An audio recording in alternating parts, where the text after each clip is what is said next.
jërë ngeen jëf beneen yoon ni ñu leen ko doon nuyoo rek ci seen jotaay bu am solo bi leen di CAN 2021 Sénégal mi nga xam ne da doon tey jaamarloo ak ki nga xamante rek moo di Malawi ndam demul waaye itam ndam dikkul 0 but partout mu mel ni nag duñu ci wéetati ci plateau bi saa su ne waaye tamit di jaajëfal mbooleem suñuy reporter yi nga xam ne ñu ngi ci terrain bi di nuyuwaat bu baax a baax soxna Adji Diop di ko nuyu bu baax a baax a baax di nuyu Seydina Omar waaye tamit di nuyu ki nga xamante rek moo di soxna Soukey mi nga xam ni journal foot journal CAN bi itam da ciy taxaw bu am solo waaye itam mu mel rek dañuy dem très rapidement rek yaakaar naa duñ ko wét tamit mu defaloon ñu ko di ñu ko nangul saa su ne di le grand coach Jules Moustapha Boucher l'ancien coach de Sadio Mané coach nuyu nañ la beneen yoon.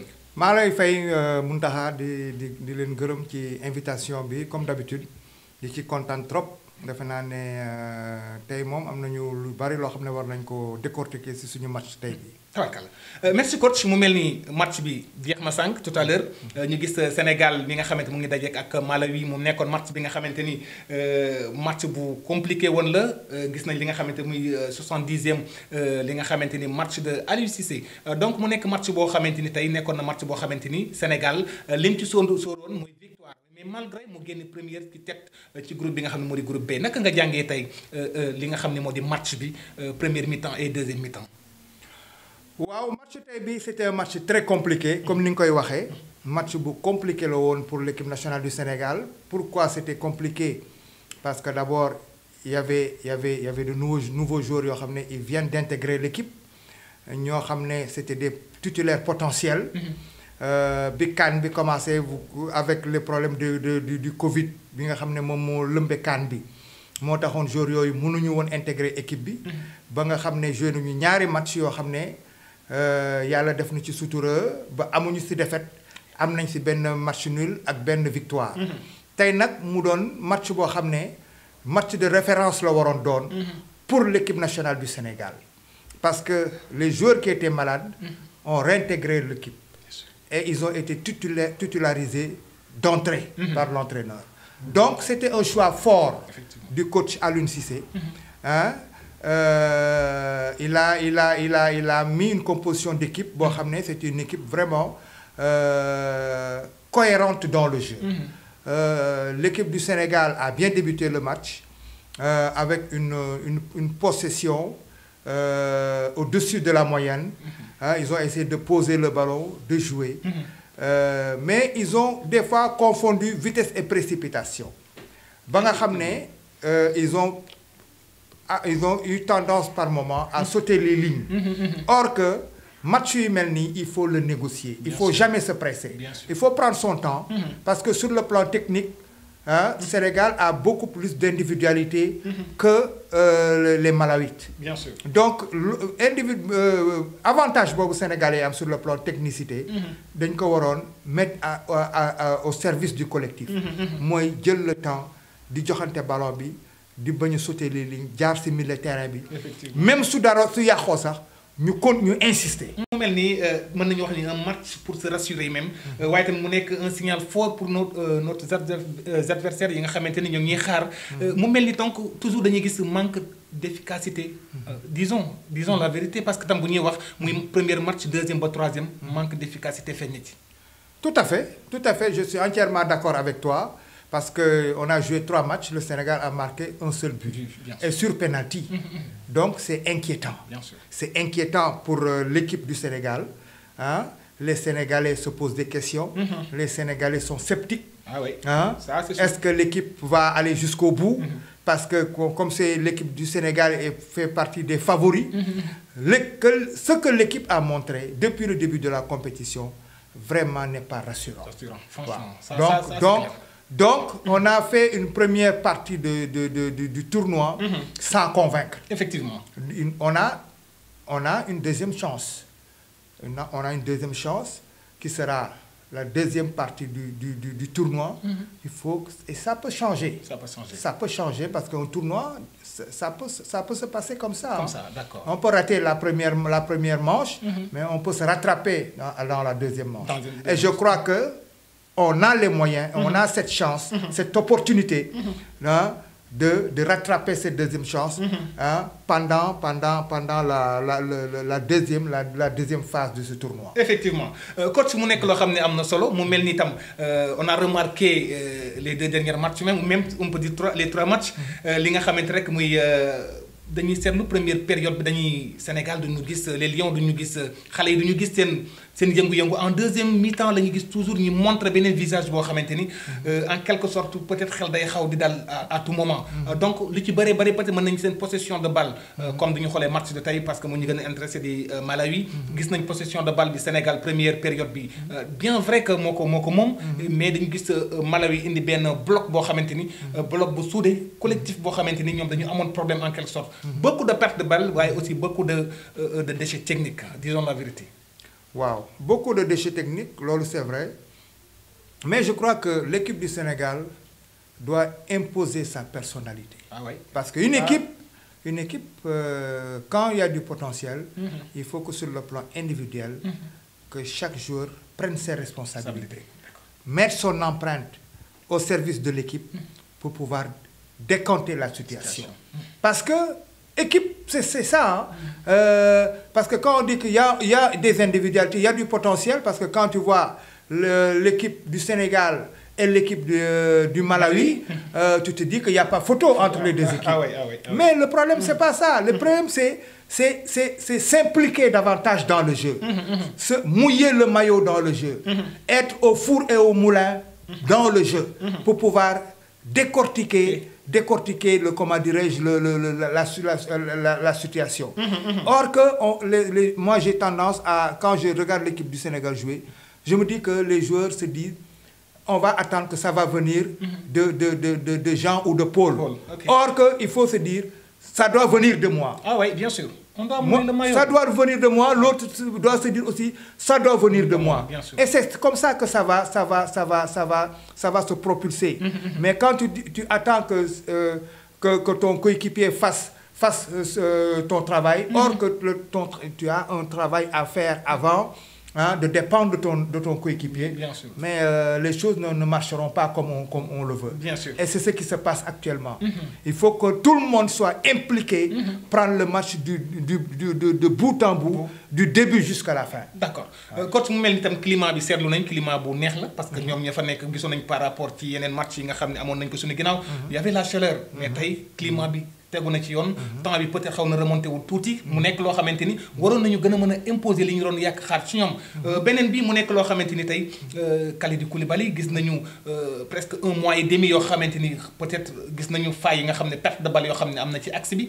loolu war nañu di ko sóoraale en fait bien vrai mën nañu ko comprendre 1 mois et demi yoo xamante ni duggul terrain. Ça se voit que dina feeñ. Waaw c'est-à-dire que les joueurs. Bon, je ne dirais pas que c'est des alibis, mais ici c'est en Afrique. Le climat, il fait chaud, comme il fait froid de temps en temps. Période B, c'est une période où on a la chance, il fait frais, dans la journée il fait chaud. Les terrains, j'ai entendu certains joueurs qui bonnent. La pelouse de Bafoussam, il paraît que c'est l'une des meilleures pelouses au Cameroun. Et puis le terrain, la pelouse était arrosée. Donc, l'arrosage de la pelouse, ça facilitait la vitesse du jeu. Mais le Sénégal n'a pas joué vite. Oui. Donc le problème, ce n'est pas un problème de pelouse sec ou de pelouse mouillée. Le problème, c'est un problème d'initiative. De prendre des responsabilités. Il faut que les joueurs soient des joueurs conquérants. Des joueurs conquérants. Comme si on allait à la guerre. Am na yenn moment yoo xam ne foofu la ñu toll te noonu la ñu war di fonctionner pour décanter la situation. Parce qu'on est attendu partout. Et quand on est attendu partout, mais il faut être prêt. D'accord. Et moi, j'ai l'impression qu'on n'est pas prêt. Oui, ça, mon coach, c'est vrai. Franchement, c'est vrai, coach. Non, donc, coach, c'est qui Sadio Mané, le meneur de jeu des Lions. Mu mel ni gisuñu ko lu bari. Peut-être en deuxième période lañ ko xaw a sentir tuuti. Mu mel ni dinañ wax ci moom wax tamit ci dellu si ki nga xamante moo di Idrissa Gana Gueye. ki nga xamante ni aussi de comment dirais-je Papa Gueye gis nañ ko. ba mu duggee match bi changé na. de Famara Diédhiou. Donc li ñu doon xalaat tuuti rek mooy Habib Diallo dafa mel ni li ñu doon xaar tamit ci moom dafa des.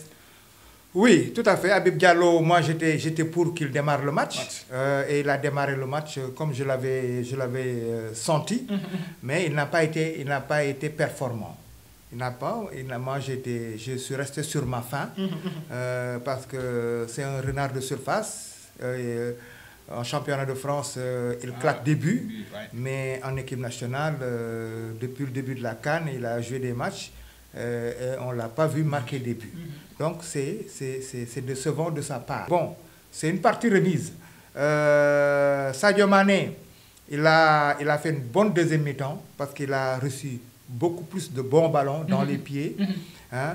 Mais Sadio Mané, le connaissant, les joueurs de l'Afrique centrale le connaissent très bien. Hein? Donc, à chaque fois qu'il touche le ballon, il y a à peu près 3 joueurs qui sont sur lui. Hein, pour bloquer sa progression. Anti-Sadio Mané. Voilà. Donc, il a joué intelligemment. Au lieu de forcer, d'essayer de passer entre les 3 joueurs, il ressortait le ballon et il jouait avec ses coéquipiers. Bien sûr. Pour ne pas perdre le ballon. Mais le cas aussi de Idrissa Gana Gueye, en fait. Oui, Idrissa Gana Gueye, moi, j'aurais aimé le voir beaucoup plus se propulser en attaque. En attaque, parce qu'il a du jeu. Hein, malgré que c'est un milieu de terrain relayeur, il a du jeu. Devant Sékou Kouyaté et, comment dirais-je, Nampalys Mendy, Idrissa Gana Gueye aurait dû être le joueur le plus libre hein, pour aller, comment dirais-je, faire le dépassement de fonction, hein, soutenir les attaquants, hein, appuyer les attaquants, voilà, beaucoup plus offensif que les 2 autres. Mais Idrissa Gana Gueye est resté au même endroit que Cheikhou Kouyaté et Nampalys. Donc, l'équipe devant, au niveau de l'attaque, il manquait des joueurs. Parce que pour marquer des buts, il faut être en superiorisé numérique en attaque. Hein. Bien sûr. Et quand les Sénégalais attaquaient, c'est la défense adverse qui était beaucoup plus nombreux que les attaquants sénégalais. Or, mais on ne peut pas marquer des buts comme ça. Et depuis le début de la CAN, c'est comme ça. C'est pour ça que le Sénégal a marqué un seul but sur penalty. Ils n'ont pas marqué de but dans le jeu. Parce qu'il n'y a pas de supériorité. Il n'y a pas de dépassement de fonction des milieux de terrain. Les milieux de terrain doivent faire des dépassements de fonction, l'interpénétration des lignes, des infiltrations, des frappes au but. Il n'y en a pas. Il n'y en a pas. Et dans ce cas de figure-là, on ne marquera jamais de but. Non, c'est compliqué. C'est très compliqué. C'est très compliqué. Coach, c'est très compliqué. Donc, Bolégreg Yenenguexken, Gyotaï 100% foot, CAN 2021, Cameroun, Bafoussam, Moumel Rek, nous sommes l'ancien coach de Sadio Mané, Jules Moustapha Boucher, Moumel nous de temps Tahoko Bari, Moumel Nigis une sorte de salut 6 dernières minutes, dernière période, quoi. En fait, Mounek Lo Khamedine Khaouna inquiéter les Sénégalais. Lu tax génnam moment boobu comprendre ñu et pourtant moom la foog loolu la ñu gën a soxla woon ko fait ndax du risque moment boobu Aliou génne ko. Waaw même moi je me suis posé la même question parce qu'il a fait un changement poste par poste.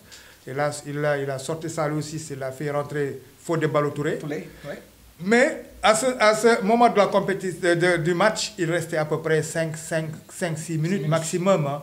Donc vraiment, c'était très risqué de sortir Salou Cissé. Peut-être qu'il est blessé. Il va nous édifier à Cissé en conférence de presse. Il nous dira pourquoi il a fait ce changement. Parce que c'était un changement qui ne s'imposait pas. Mais il va nous édifier. Hein? Il va nous édifier et on saura le pourquoi. J'espère que Salou Cissé est blessé. C'est pour ça qu'il l'a changé. Hein? Mais je ne souhaite pas qu'il soit blessé parce que Salou Cissé, actuellement, il fait de bons matchs en équipe nationale. Bien sûr, coach, 2 cartons jaunes pour Cheikhou Kouyaté. Donc, waaw mu nekk loo xamante ni dinañu xaw a pénaliser. Waaw, ça va nous pénaliser parce que Cheikhou Kouyaté, c'est un élément moteur de l'équipe. C'est un joueur à 2 poumons qui travaille beaucoup dans l'entrejeu. Et pourtant, c'est un joueur très expérimenté. Pourtant, carton immigré, pour moi, warul quoi en fait. Oui, ça, c'est des excès d'engagement. Il y a un tempérament aussi. Voilà, c'est des excès d'engagement. Il doit se tempérer de temps en temps avec son expérience parce que l'équipe a besoin de lui. Donc, il faut qu'il soit là quand l'équipe a besoin de lui, mais il faut qu'il se canalise de temps en temps. Ne pas trop se livrer et faire des fautes inutiles. Parce que c'est des fautes inutiles, des coups de coude.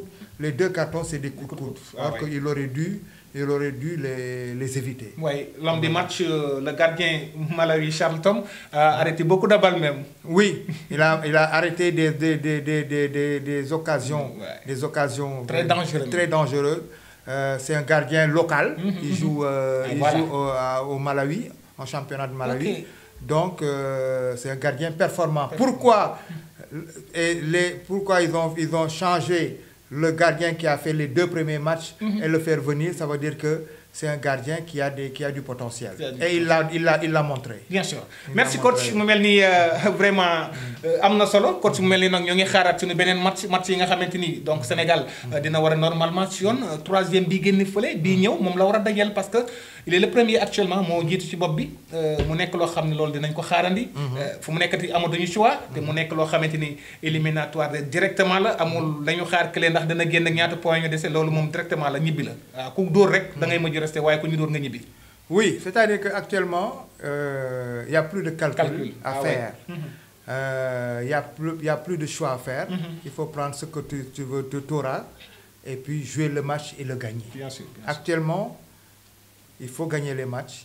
Et pour gagner des matchs, il faut marquer des buts. Il faut marquer des buts. Et nous, on ne marque pas de buts. J'espère que pour la 2e phase, on aura les ingrédients qu'il faut pour marquer des buts et gagner et se qualifier. Ça, je l'espère. D'accord. Coach dañ lay bàyyi rek nga tëj xam naa dañ lay bàyyi nga tàggatoo. di dox dig daje incha allah. donc dinañu toogaat fas yéene ànd ak kan bi ba final. incha allah ba final ak Sénégal. incha allah je suis confiant. D'accord. Je suis confiant parce que je sais que on a le potentiel pour aller jusqu'au bout. Mais seul le potentiel ne suffit pas. Wow. Il faut autre chose. Dans le sport, surtout dans le sport de compétition de haut niveau, il faut de la détermination, il faut de l'engagement, il faut beaucoup de grinta, comme on dit, pour aller jusqu'au bout.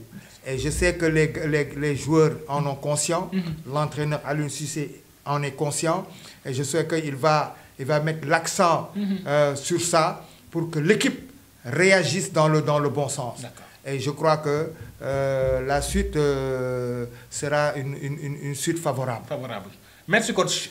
C'est moi que vous remercie. jërëjëf mbokk yi moo ngi noonu 100% foot CAN 2021 Cameroun Bafoussam di leen santaat bu baax ci li nga xam ne moo di disponibilité bi coach saa su ne di Moustapha Boucher l'ancien coach de Sadio Mané ñu di ko santaat bu baax vraiment ci expérience ku dégg xam ni mi waxee xam ni itam c'est l'ancien joueur international du Sénégal ñu di ko waaye tamit évolué tamit en France. Tout à fait. ñu di ko santaat bu baax a baax ci disponibilité waaye tamit ak école de foot bi nga xam ni.